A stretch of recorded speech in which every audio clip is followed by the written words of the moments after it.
امام علی رضا علیہ السلام کے زمانے کے حالات کو مختصراً بیان کریں گے۔ آیت اللہ سید علی خامنہئی اپنی کتاب 250 سالہ انسان میں یہ لکھتے ہیں کہ تاریخ امام علی رضا علیہ السلام کی زندگی کے ان واقعات کو بیان کرنے سے قاصر ہے جو 10 سال ہارون کے عہد میں اور 5 سال اس کی خلافت کے بعد خراسان اور بغداد کی خانہ جنگی کے دوران رونما ہوئے، لیکن عقلی دلائل سے سمجھ سکتے ہیں کہ اس زمانے میں بھی امام نے اپنے آباء و اجداد کی طرح دین اسلام کو زندہ رکھنے کی جدوجہد جاری رکھی۔ اپنے پدر بزرگوار امام موسیٰ ابن جعفر علیہ السلام کی شہادت کے بعد امام نے جو دور ہارون رشید کے دور میں زمانے میں گزارا، اس میں ہارون کی طرف سے دباؤ میں کچھ کمی تھی۔ شاید اس کی ایک وجہ یہ تھی کہ ہارون امام موسیٰ ابن جعفر علیہ السلام کو قید خانے میں شہید کر چکا تھا اور وہ اپنے اس جرم پہ پردہ ڈالنا چاہتا تھا۔ بہرحال اس دوران امام نے اہم امور انجام دیے، مثلاً شاگردوں کی تربیت کی، اسلامی تعلیمات کی نشر و اشاعت کی، اور جو زمانہ امین کے عہد میں گزارا امام نے اس میں مختلف موضوعات پر سب سے زیادہ احادیث بیان فرمائیں۔ سیرت ائمہ اہل بیت میں علامہ ہاشم معروف حسنی نے یہ لکھا کہ ہارون نے اپنے بعد اپنے بیٹے محمد امین کو ولی عہد مقرر کیا تھا، اور محمد امین کے بعد عبداللہ مامون کو اور اس کے بعد اپنے بیٹے قاسم کو ولی عہد بنایا تھا، اور ہارون رشید نے ان کے درمیان علاقوں کی تقسیم بھی خود ہی کر دی تھی۔ ہارون کے مرنے سے پہلے ہی محمد امین اور عبداللہ مامون دونوں بھائیوں میں اختلاف پیدا ہو گیا تھا۔ بعض مورخین اس کا سبب یہ بتاتے ہیں کہ ہارون نے مامون کو خراسان اور اس کے اطراف میں وسیع اور زرخیز علاقے دیے اور مامون کے لیے اس علاقے کے اراکین دولت اور فوجی جرنیل سے بیعت لی۔ اس کے علاوہ بھی مامون کو اور مال و دولت دیا۔ اپنے باپ ہارون کے اس عمل کو امین نے اپنے لیے توہین خیال کیا، کیونکہ وہ ولی عہد اول تھا اور ضروری تھا کہ حکومت کی اس قسم کی مراعات امین کے لیے ہوں، جبکہ امین کچھ بھی صلاحیتیں نہیں رکھتا تھا۔ ہارون نے اس کو ولی عہد اول بھی صرف اس لیے بنایا تھا کہ وہ محل کی صاحب فضیلت خاتون زبیدہ کا بیٹا تھا۔ زبیدہ جعفر ابن منصور دوانقی کی دختر تھیں، جبکہ مامون کی ماں باورچی خانے کی کنیز تھی۔ بہرحال امین اور مامون کے درمیان معاملات پیچیدہ ہوتے چلے گئے اور امین نے اپنے بھائی مامون کو ولی عہدی سے معزول کر کے اس کی جگہ اپنے بیٹے موسیٰ کو ولی عہد مقرر کر دیا۔ ہارون کے مرنے کے بعد کی بات ہے کہ یہ امین نے عمل انجام دیا کہ اس نے مامون کی جگہ اپنے بیٹے کو موسیٰ کو ولی عہد مقرر کر دیا۔ امین کے اس عمل سے جو یہ امین نے عمل انجام دیا، دھوکہ کیا اپنے بھائی کے ساتھ، مامون کے ساتھ، تو مامون پہ بہت اس کا برا اثر ہوا۔ اس نے دارالحکومت بغداد پر قبضہ کرنے کے لیے مضبوط لشکر تیار کر لیا۔ ادھر امین نے بھی مامون کے زیر تسلط علاقوں پر قبضہ کرنے کے لیے ایک بڑا لشکر تیار کر لیا۔ یہ دونوں لشکر آپس میں ٹکرائے اور مامون کو اپنے بھائی امین پر فتح ہوئی۔ اس معرکے میں امین قتل ہو گیا اور ہزاروں فوجی موت کے گھاٹ اتار دیے گئے۔ حکومت مامون کو حاصل ہو گئی۔ مامون نے سلطنت کی خاطر اپنے بھائی اور ہزاروں سپاہیوں کو قتل کر ڈالا، بقول اس کے یعنی مامون کے بقول کہ اس نے اپنے باپ ہارون کو کہتے ہوئے سنا تھا کہ بیٹے، حکومت میں کوئی رشتہ تعلق نہیں ہوتا، اگر اس کے لیے تم بھی مجھ سے جھگڑا کرو گے تو میں تمہاری بھی آنکھیں نکلوا دوں گا۔ اسی اصول کی بنا پر مامون حکومت کی خاطر بھائی کے قتل کا مرتکب ہوا۔ حکومت پہ قابض ہونے کے بعد مامون نے یہ محسوس کیا کہ بغداد میں ان بہت سے عباسیوں میں انتقام کا جوش پھیلا ہوا ہے جنہوں نے مامون کے خلاف امین کا ساتھ دیا تھا، یعنی یہ خطرہ عباسیوں کی طرف سے اس کو محسوس ہوا۔ دوسرا اہم مسئلہ یہ تھا کہ آئے دن حکومت کے خلاف علوی سر اٹھاتے رہتے تھے۔ شیعہ عباسیوں کے ظلم کی وجہ سے عباسیوں سے نالاں تھے، پریشان تھے، اسی لیے عباسیوں کی مخالفت میں اٹھنے والی تحریکوں کی حمایت کرتے۔ مامون نے اقتدار سنبھالا تو اپنی حکومت کو خطروں میں گھرا ہوا محسوس کیا۔ عباسیوں کا سلوک علویوں کے ساتھ نہایت برا تھا، اور وہ کون سا ظلم تھا جو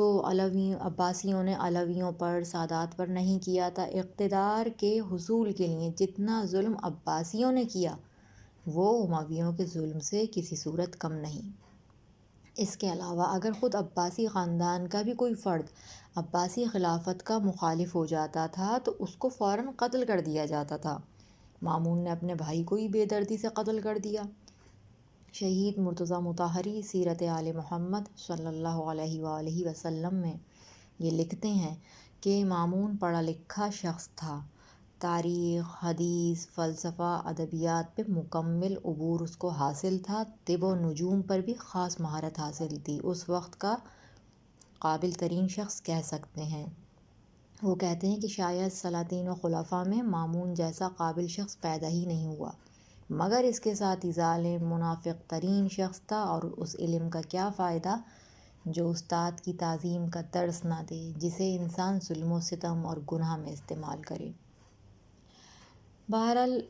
198 ہجری میں جب مامون اپنے بھائی امین کے خلاف جنگ سے فارغ ہوا اور خلافت پر قابض ہوا تو اس کا اگلا ہدف علویوں اور شیعہ تحریکوں سے نمٹنا تھا۔ اس مقصد کو حاصل کرنے کے لیے مامون نے سابقہ خلفاء کے تجربات کو سامنے رکھا تو اس نے دیکھا کہ خلافت اپنی طاقت کے باوجود شیعہ تحریک کو نابود کرنا تو دور کی بات، اس تحریک کو محدود کرنے اور اسے رکوانے میں بھی ناکام رہی تھی۔ اس نے یہ بھی دیکھا کہ ہارون کی شان و شوکت کے باوجود اور امام موسیٰ ابن جعفر علیہ السلام کو مدتوں قید میں رکھنے اور انہیں زہر دینے کے بعد بھی خلافت شیعہ تحریکوں، ان کی تبلیغی، فکری، مسلحانہ جدوجہد کو روکنے میں کامیاب نہیں ہو سکی، اور بنی عباس کی خانہ جنگی کی وجہ سے عباسی حکومت مشکلات میں گھری ہوئی تھی۔ ایسی صورتحال میں ضروری تھا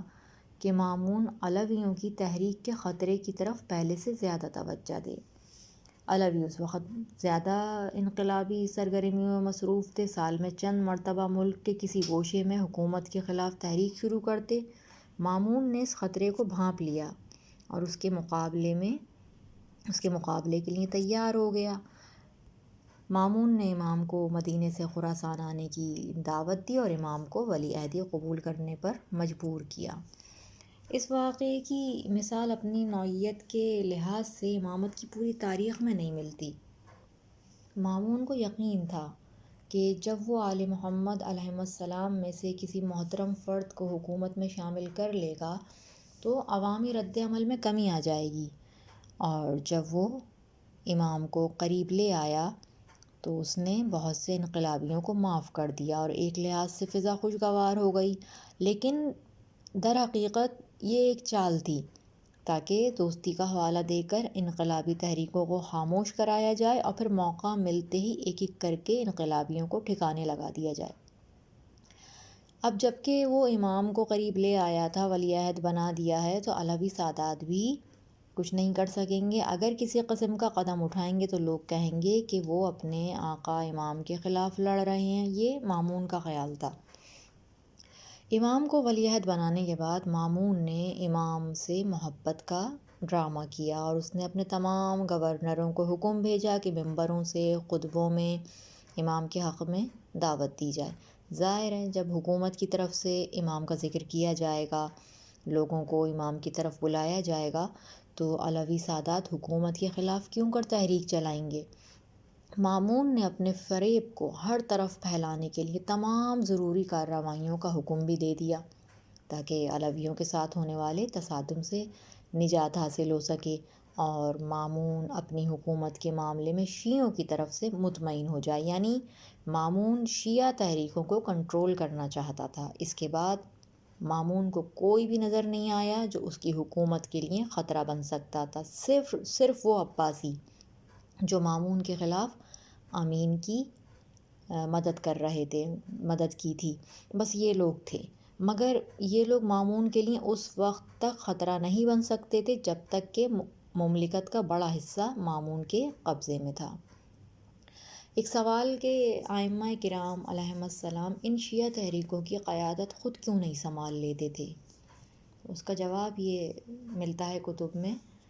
سیرت ائمہ اہل بیت میں ملتا ہے کہ ائمہ یہ جانتے تھے کہ ان مسلح تحریکوں کا فوری نتیجہ شکست ہی ہوگا، اس لیے کہ یہ تحریکیں غور و فکر کے بعد ایسی صحیح بنیادوں پر نہیں اٹھائی گئی تھیں کہ جن سے ان کی کامیابی یقینی ہو جاتی۔ ائمہ ان تحریکوں میں شریک ہو کر قیادت سنبھال لیتے تو خود انہیں ان بڑے مقاصد میں سے کچھ بھی حاصل نہیں ہوتا جو اسلام کے مفاد میں تھے، یعنی ائمہ علیہم السلام تحریکوں کی قیادت سنبھالے بغیر جو جدوجہد انجام دے رہے تھے وہ اسلام کے مفاد میں ان تحریکوں سے کہیں زیادہ مؤثر اور کامیاب تھی۔ اس زمانے میں جب ہر طرف سے حکومت کے خلاف آوازیں بلند کی جا رہی تھیں، ائمہ ثقافتی انقلاب میں مشغول تھے جو کہ اسلام کی مصلحت کے لیے نہایت ضروری تھا، اور ائمہ معصومین علیہم السلام کو مختلف میدانوں میں کامیابی حاصل ہوتی تھی۔ امام نے اور دیگر ائمہ نے فوجی تحریک چلانے والے بعض علویوں کی کچھ باتیں بھی ناپسند فرمائیں، جس میں سے ایک مثال جو ہے آئندہ بیان کریں گے۔ ائمہ معصومین علیہم السلام نے تحریکوں کی قیادت سنبھالے بغیر ہی وہ عظیم کام انجام دیے جن کی مثال نہیں ملتی۔ بہرحال ہم بات کر رہے ہیں امام کے زمانے کے حالات کی کہ مامون کی حکومت خطرے میں گھری تھی، اس نے امام کو ولی عہد بنایا تو اس کے پیچھے مامون کے شیطانی دماغ میں کیا کیا چالیں موجود تھیں۔ مامون نے اپنی پوری ہوشیاری اور منصوبہ بندی کے ساتھ ایسے میدان میں قدم رکھا تھا کہ اگر مامون کامیاب ہو جاتا تو شیعت کے درخت کو جڑ سے اکھاڑ پھینکتا، لیکن امام علی رضا علیہ السلام الہی تدبیر کے بلبوتے پر مامون پر غالب آئے اور مامون کو اس جنگ کے میدان میں جو خود مامون کا اپنا تیار کردہ تھا مکمل طور پر شکست دے دی، اور نہ صرف یہ کہ شیعت کو کمزور یا ختم ہونے سے بچایا بلکہ 201 ہجری یعنی امام کی ولی عہدی کے سال کو شیعت کی تاریخ میں سب سے زیادہ بابرکت سال شمار کیا جاتا ہے۔ علوی تحریک میں نئی جان آ گئی۔ یہ سب کچھ امام کے حکیمانہ طرز عمل کی برکت تھی اور الہی تدبیر تھی۔ اب یہاں پہ مامون کی چال بازیوں اور امام کی حکمت عملی کا جائزہ بیان کرتے ہیں، جائزہ پیش کرتے ہیں کہ مامون کا امام کو خراسان بلانا کن اہم مقاصد کے تحت تھا۔ بنی عباس کی سیاست منافقانہ اور خفیہ طرز کی تھی۔ بظاہر مامون کے عمل سے معلوم ہوتا ہے کہ وہ یہ ظاہر کرنے کی کوششیں کر رہا تھا کہ اس کا یہ اقدام یعنی امام کو خلافت دینے کی جو اس نے پیشکش کی اور جب خلافت قبول نہیں کی تو اس نے ولی عہد تو بنا ہی دیا زبردستی، تو وہ یہ ظاہر کرنے کی کوشش کر رہا تھا کہ اس کا یہ اقدام خلوص نیت پر مبنی ہے اور وہ علویوں کو حقدار تسلیم کرتے ہوئے امام رضا علیہ السلام سے انتہائی محبت کی وجہ سے یہ قدم اٹھا رہا ہے، اور اس نے یہ ریاکاری اتنی مہارت سے انجام دی کہ امام کی شہادت کے مسئلے میں مامون کو بے قصور سمجھا جاتا تھا اور مامون کو ایک شیعہ یا امام کی جانب مائل شخص قرار دیا جاتا تھا۔ واضح سی بات ہے کہ ایک علوی کو خلافت سونپنا اور وہ بھی ایسے حالات میں جب کہ عباسی حکمران شدت کے ساتھ علویوں کی سرکوبی کرتے تھے، ایسے میں مامون کی چال کسی کو بھی مامون کے بارے میں غلط فہمی میں مبتلا کر سکتی تھی۔ مامون غیر معمولی سیاسی ذہانت کا مالک بھی تھا اور اس نے اپنی خلافت کے آغاز ہی سے اپنی راہ میں پیش آنے والی تمام مشکلات کو ایک ایک کر کے حل کیا تھا اور حکومت کی بنیادوں کو مضبوط اور اپنی حاکمیت کو مستحکم کیا تھا۔ جب مامون کو عباسی حکومت کے طرفداروں کی جانب سے امام کی ولی عہدی پر یعنی امام کو ولی عہد بنانے پر اعتراضات کا سامنا کرنا پڑا تو اس نے ان اعتراضات کے جواب میں کچھ باتیں کہیں جس سے مامون کی سازش واضح ہو جاتی ہے۔ ائمہ اہل بیت علیہم السلام کی فکری و سیاسی زندگی میں یہ تحریر ہے کہ مامون نے امام کے لیے یہ کہا کہ یہ شخص اپنے کاموں کو ہم سے پوشیدہ رکھتے تھے اور لوگوں کو اپنی امامت کی طرف دعوت دیتے تھے۔ ہم نے انہیں اس لیے اپنا ولی عہد بنایا کہ وہ لوگوں کو ہماری طرف دعوت دیں اور ہماری سلطنت خلافت کا اعتراف کریں، اور ان پر فریختہ ہونے والے لوگ، امام رضا علیہ السلام کے بارے میں کہہ رہا ہے کہ اور ان پر فریختہ ہونے والے لوگ بھی یہ جان لیں کہ وہ ایسے نہیں جیسا کہ وہ دعویٰ کرتے ہیں، اور یہ امر خلافت ہمارا حق ہے، ان کا نہیں۔ ہمیں یہ خوف بھی تھا کہ اگر ہم نے انہیں ان کے حال پر چھوڑ دیا تو کہیں وہ ہمارے معاملات میں ایسا رخنہ نہ ڈال دیں جسے ہم پر نہ کر سکیں، اور ہمارے خلاف کوئی ایسا قدم نہ اٹھا لیں جس کا ہم مقابلہ نہ کر سکیں۔ اب جب کہ ہم نے ان کے ساتھ یہ رویہ اختیار کر لیا ہے اور اس معاملے میں غلطی کے مرتکب ہو چکے ہیں اور ان کو بڑا بنا کر خود کو ہلاکت کے گڑھے کے کنارے پر لے آئے ہیں، تو اب ہمیں ان کے بارے میں سستی نہیں کرنی چاہیے۔ اب ہمیں آہستہ آہستہ ان کی شخصیت اور عظمت کو کم کرنا چاہیے تاکہ لوگوں کے سامنے انہیں ایسی صورت میں پیش کریں کہ لوگوں کی نظر میں وہ لائق خلافت نہ رہیں، اور اس کے بعد ہم ان کے بارے میں ایسی تدبیر کریں گے جو ان کی طرف سے ہمیں لاحق خطرات کی روک تھام کر سکے۔ مامون نے اپنی گفتگو کی ابتدا ہی میں اپنے اقدام کا مقصد بیان کر دیا، یعنی اگر امام اس کی ولی عہدی قبول کر لیں تو اس کا مطلب ہے کہ انہوں نے بنی عباس کی خلافت کو جائز مان لیا ہے، اور یہ بات کہ علویوں کی جانب سے عباسیوں کی خلافت کو قبول کر لیا گیا ہے عباسیوں کے لیے ایک بڑی کامیابی تھی۔ مامون تشیع کے اس دعوے کو، جس کے مطابق بنی امیہ اور بنی عباس کی خلافتیں غاصبانہ تھیں، باطل کر کے ان خلافتوں کو جائز قرار دلوانا چاہتا تھا۔ وہ اس چال کے ذریعے تمام شیعوں پر یہ ثابت کرنا چاہتا تھا کہ شیعوں کے بنیادی اصول پر مبنی دعویٰ، جس کی روح سے اموی اور عباسی خلافتیں غاصبانہ اور ناجائز تھیں، یہ ایک بے بنیاد بات ہے، اور صرف بغض اور کینے کی وجہ سے یہ نظریہ گڑھا گیا ہے، کیونکہ اگر گزشتہ خلافتیں ناجائز اور ظالمانہ تھیں تو مامون کی حکومت بھی تو گزشتہ خلافتوں کا تسلسل ہے، ناجائز اور غاصبانہ ہے، پھر امام نے ولی عہدی کیوں قبول کی؟ اب امام کے اس خلافت کے ارکان میں شامل ہونے اور مامون کی جانشینی قبول کرنے سے یہ بات ثابت ہوتی ہے کہ امام نے مامون کو قانونی اور جائز خلیفہ سمجھا ہے، لہٰذا دوسرے سابقہ خلفاء بھی قانونی اور جائز تھے اور شیعوں کا دعویٰ باطل تھا۔ اس چال سے مامون نہ صرف امام کے ذریعے اپنی حکومت اور گزشتہ تمام حکومتوں کے جائز ہونے کا اعتراف کروانا چاہتا تھا، بلکہ شیعوں کے بنیادی عقائد میں سے ایک اہم عقیدہ کہ گزشتہ حکومتیں ظلم کی بنیاد پر قائم ہوئی تھیں، وہ اس عقیدے کو باطل قرار دینا چاہتا تھا۔ اور مامون کے خیال میں امام لوگوں کو نہ صرف اپنی ولی عہدی کی طرف دعوت دیتے بلکہ اس خلیفہ کے لیے بھی دعوت دیتے جس کی جانشینی آپ نے قبول کی تھی۔ اس طرح اس پہلو کا ہمیشہ کے لیے خاتمہ ہو جاتا کہ امامت اولاد علی علیہ السلام کا مستقل حق ہے۔ اس کے علاوہ امام کے دربار خلافت میں شامل ہو جانے کی وجہ سے امام کی سرگرمیاں کنٹرول اور محدود ہو جاتی ہیں۔ مامون امام کو اپنے اقتدار کے کنٹرول میں لانا چاہتا تھا اور اس طرح تمام علوی سرداروں اور انقلابیوں کو بھی اپنے قابو میں کر لینا چاہتا تھا، اور یہ وہ کامیابی تھی جو آج تک کسی اموی یا عباسی خلفاء کو حاصل نہیں ہوئی تھی۔ امام علی رضا علیہ السلام مامون کے کنٹرول میں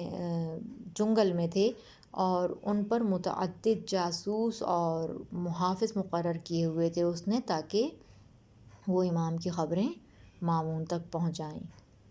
یہی سبب تھا کہ امام اپنے سچے شیعوں سے بھی دور کر دیے گئے۔ لوگوں کے درمیان امام کی شخصیت کو امیدوں کا مرکز، سوالوں اور شکایتوں کا مرجع و محور کی حیثیت حاصل تھی، اسی لیے مامون امام کو حکومتی کارندوں کے محاصرے میں محدود کرنا چاہتا تھا تاکہ آہستہ آہستہ امام اور عوام کے درمیان جو محبت اور عقیدت کا رشتہ ہے اسے ختم کر سکے۔ مزید یہ کہ ولی عہدی سے شیعوں کا یہ دعویٰ بھی باطل ہو جاتا کہ ائمہ اطہار علیہم السلام زاہد اور پارسا اور دنیا سے لا تعلق ہیں، بلکہ یہ خیال کیا جا سکتا تھا کہ یہ حضرات صرف اس صورت میں دنیا سے بے رغبتی کا اظہار کرتے تھے جب تک دنیاوی نعمتیں ان کی دسترس سے باہر ہوتیں، لیکن اب جب کہ دنیاوی نعمتوں کے دروازے ان پر کھل گئے ہیں تو وہ ان کی طرف چلے آئے اور دوسرے لوگوں کی طرح وہ بھی ان سے بہرہ مند ہونے لگے۔ لہٰذا مامون کی ولی عہدی قبول کرنے سے امام علی مقام کے مقام میں نعوذ باللہ کمی واقع ہو جاتی، اور امام کے حامیوں کی نظروں میں نعوذ باللہ امام کا مقام کم ہو جاتا۔ یہ مامون کا خیال ہے۔ جب مامون نے امام سے کہا تھا کہ آپ کو یہ ضرور قبول کرنا پڑے گا، تو امام نے فرمایا تھا کہ میں یہ بات برضا و رغبت کبھی قبول کر نہیں سکتا۔ جب مامون نے خلافت اور ولی عہدی کی بات کی تھی، اس وقت کا امام کا جواب ہے کہ میں یہ برضا و رغبت کبھی قبول نہیں کر سکتا، اور امام نے آگے یہ فرمایا کہ تمہارا مقصد یہ ہے کہ لوگ میرے بارے میں کہیں کہ علی ابن موسیٰ اب تک دنیا سے کنارہ کشی کرتے رہے اور دنیا ان کے پیچھے بھاگتی رہی، لیکن اب خلافت کے لالچ میں ولی عہدی انہوں نے قبول کر لی۔ ابا سلط نے بھی امام کو ولی عہد بنانے کی وجہ بیان کرتے ہوئے کہا کہ مامون نے امام کو ولی عہد بنایا تاکہ لوگوں کو دکھائے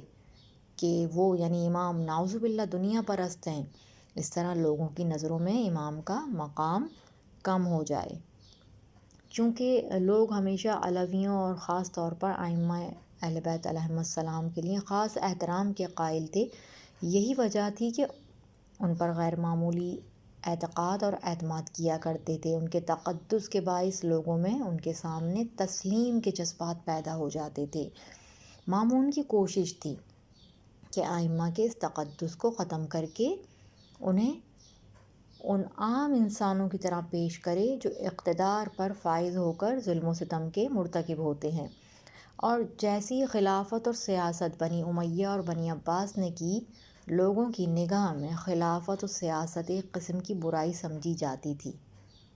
اسی لیے ایک مہذب شخص کو اس میں شامل کر لینے سے خود بخود اس کا اثر رسوخ ختم ہو سکتا تھا۔ یہ سوچ کہ زہد اور خلافت ایک ساتھ نہیں چل سکتے، اور وہ بھی ایسی خلافت جس کے بانی بنی عباس تھے، امام کے مقام کو کم کرتی تھی۔ اسی وجہ سے جب امام پر اعتراض کرتے ہوئے کہا جاتا تھا کہ آپ نے دنیا سے اس قدر پرہیز کا اظہار کرنے کے باوجود مامون کی ولی عہدی کیوں قبول کی، امام جواب میں فرماتے خدا جانتا ہے کہ میں اسے کتنا ناپسند کرتا ہوں۔ پھر ایک اور مامون کا جو ہے وہ خیال تھا کہ مامون ولی عہدی کے ذریعے اپنے لیے معنوی مقام اور آبرومندانہ حیثیت حاصل کر لینا چاہتا تھا۔ قدرتی بات ہے کہ اس نے اس زمانے میں ایک ایسے شخص کو اپنی ولی عہدی کے لیے منتخب کیا تھا جو پیغمبر اکرم صلی اللہ علیہ وآلہ وسلم کی اولاد میں سے تھے، مقدس اور روحانی شخصیت تھے۔ مامون نے ان کے مقابلے میں اپنے بھائیوں بیٹوں کو بھی اس افتخار سے محروم کر دیا تھا۔ سب لوگ مامون کی تعریفیں کر رہے تھے، کیونکہ تاریخ میں ہمیشہ ایسا ہوتا رہا ہے کہ دیندار لوگ جب دنیا داروں کی پشت پناہی کرنے لگتے ہیں تو دینداروں کی عزت میں کمی آ جاتی ہے اور دنیا داروں کی عزت بڑھ جاتی ہے۔ مامون کے خیال میں امام ولی عہدی قبول کرنے کے بعد خلافت کے طرفداروں میں شمار ہو جاتے۔ ظاہر ہے امام جیسے عالم اور متقی شخص جو پیغمبر اکرم صلی اللہ علیہ وآلہ وسلم کے فرزند ہونے کے ناطے لوگوں کی نظروں میں اعلیٰ مقام اور عزت رکھتے تھے، اگر امام حکومت کے تمام کاموں کو سراہنے کا ذمہ لے لیں تو کوئی شخص بھی حکومت کی مخالفت کی جرات نہیں کر سکتا تھا، اور خلافت کے لیے بھی کوئی خوف باقی نہیں رہتا، اور یہ وہ مضبوط قلعہ تھا جو خلافت کے تمام برے کاموں پر پردہ ڈال سکتا تھا۔ مامون نے امام کو ولی عہد بنا کر لوگوں کو یہ باور کرانے کی کوشش کی کہ حکومت کے ہاتھ مضبوط ہیں اور امام حکومت کے ساتھ ہیں۔ مامون کی اس چال میں اس کے علاوہ بھی مقاصد پوشیدہ تھے، اور مامون کی یہ چال اس قدر پیچیدہ، دشوار اور گہری تھی کہ سوائے اس کے کوئی دوسرا شخص اس کو عملی جامہ پہنانے میں اچھی طرح کامیاب نہیں ہو سکتا تھا۔ یہی وجہ ہے کہ مامون کے دوست اور قریبی رشتہ دار بھی اس کے مقاصد سے بے خبر تھے، وہ بھی مامون کے مقاصد کو نہیں جانتے تھے۔ بعض تاریخی واقعات سے پتہ چلتا ہے کہ فضل ابن سہل جو وزیر اور کمانڈر اور خلیفہ کے دربار کا مقرب ترین آدمی تھا، وہ بھی اس چال کی حقیقت سے لا علم تھا، اور مامون اس ڈر سے کہ کہیں اس پیچیدہ چال کی کامیابی کے راستے میں کوئی رکاوٹ پیدا نہ ہو، اپنی چال کی اصل وجہ چھپانے کے لیے جھوٹی داستانیں گڑھ کے لوگوں کو سناتا تھا۔ سچ بات تو یہ ہے کہ مامون کی سیاست بے مثل اور گہرائی سے بھرپور تھی، لیکن اس میدان میں اس کے مد مقابل امام جیسی شخصیت تھی، اور یہی وجہ ہے کہ امام نے مامون کی شیطانی چال کے باوجود اس کی پختہ اور ہمہ گیر تدبیر کو ایک بے اثر کھیل میں تبدیل کر دیا۔ مامون کی چال بازیوں کے مقابلے میں امام نے جو اقدامات کیے ان کی وضاحت بھی ضروری ہے۔ جب امام کو مدینے سے خراسان آنے کی دعوت دی گئی تھی تو امام نے مدینے کے لوگوں کے سامنے اپنی دلی کیفیت ظاہر کر دی تھی، آشکار کر دی تھی، اور جتنے لوگ آپ کے گرد جمع تھے جان گئے تھے کہ مامون بدنیتی سے امام کو وطن سے دور کر رہا ہے۔ امام نے حرم پیغمبر اکرم صلی اللہ علیہ وآلہ وسلم اور اپنے خاندان کے لوگوں سے جدا ہوتے ہوئے مدینے سے باہر نکلتے وقت اور خانہ کعبہ کے الوداعی طواف کے دوران گفتار سے، زبان دعا، زبان گریہ وزاری سے سب پر ظاہر کر دیا کہ یہ سفر آپ کے لیے سفر موت ہے۔ مامون کا خیال تھا کہ لوگ مامون سے اچھا گمان رکھیں گے اور امام سے بدظن ہو جائیں گے، مگر وہ لوگ جو مامون کی اس دعوت کو قبول کرنے کی وجہ سے امام سے بدظن ہو گئے تھے، اس سفر کے آغاز ہی میں جان گئے کہ اصل قصہ کیا ہے، اور ان کے دل مامون کے خلاف دشمنی سے بھر گئے، کیونکہ مامون ان کے عزیز و بزرگوار امام کو زبردستی ان لوگوں سے چھین کر قتل گاہ کی طرف لے جا رہا تھا۔ جب امام کے سامنے ولی عہدی کا معاملہ پیش آیا تو امام نے سختی کے ساتھ اس کو قبول کرنے سے انکار کر دیا، اور جب تک مامون نے آپ کو قتل کی دھمکی نہیں دی آپ نے ولی عہدی قبول نہیں کی۔ یہاں یہ سوال پیدا ہو سکتا ہے کہ امام نے قتل کی دھمکی کے باوجود بھی ولی عہدی کیوں قبول کی؟ اس کا جواب آئندہ دیں گے، ابھی اس بات کو ہم پہلے مکمل کر لیں کہ امام نے جو اقدامات کیے۔ بہرحال جب مامون نے امام کو قتل کی دھمکی دی اور امام نے ولی عہدی قبول کی تو یہ بات ہر جگہ پھیل گئی کہ امام نے مامون کے اصرار کے باوجود ولی عہدی اور خلیفہ بننے کی تجویز ٹھکرا دی ہے۔ ارکان حکومت نے جو مامون کی چال سے واقف نہیں تھے، امام کے انکار کی جگہ جگہ تشہیر شروع کر دی، یہاں تک کہ فضل ابن سہل، جیسا کہ بتایا کہ خلیفہ کے دربار کا مقرب آدمی تھا، فضل کو بھی ارکان حکومت اور منتظمین کے مجمع میں یہ کہتے ہوئے سنا گیا، اس نے کہا کہ میں نے اس سے پہلے خلافت کو اس قدر ذلیل حالت میں نہیں دیکھا تھا کہ امیر المومنین مامون اپنے دونوں ہاتھوں سے خلافت حضرت علی رضا علیہ السلام کو پیش کر رہے تھے، مگر وہ اس کو ٹھکرا رہے تھے۔ خود امام بھی ہر مناسب موقع پر اس عہدے کو قبول کرنے کے بارے میں لوگوں کے سامنے وجہ بیان کرتے رہتے تھے۔ ظاہر سی بات ہے یہ بات شہر بشہر پھیل گئی اور تمام لوگوں کو سمجھ آ گیا کہ مامون جیسا شخص جو خلافت کے لیے اپنے بھائی کے مقابلے میں کئی سال تک جنگ کرتا رہا، جس نے ہزاروں انسانوں کو حتیٰ کہ اپنے بھائی کو بھی قتل کر دیا، اور نفرت اور دشمنی کی وجہ سے وہ اپنے بھائی کے سر کو شہر بشہر پھراتا رہا،